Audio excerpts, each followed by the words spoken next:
This is one of the first guns I ever started wanting in my life. It belonged to my uncle, and he was born in the 1800s. It used to, when I was 8 or 9 years old, I'd spend the night with him, and he had this hanging up over the fireplace. He'd kill deer and turkey and everything back in the 30s and 40s with it. And I wanted it, I really wanted it.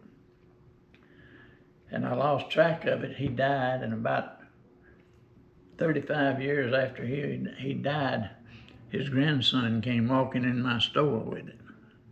And he said, you know what this is? And I said, yeah, that's Uncle Henry's old shotgun.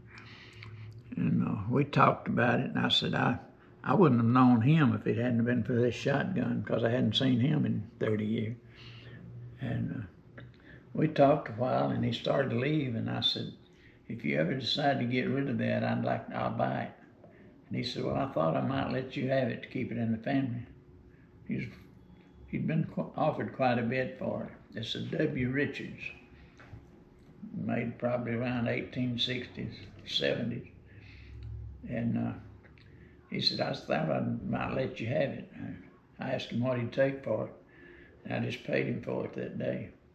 And he brought his granddaddy's powder horn in there. It was made in the 1700s. I'll get it in a later video, but it's a gun that I've known all my life. Let me turn it around. You can if you want to. Doesn't matter. Yeah, you can turn it around. I was just trying to get it up close.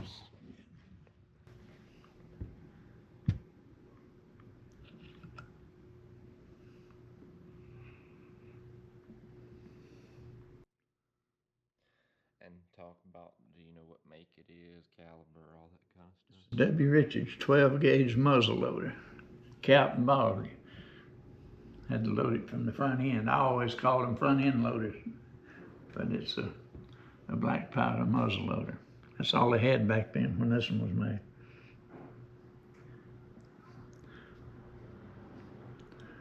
This was made before the shotgun shells.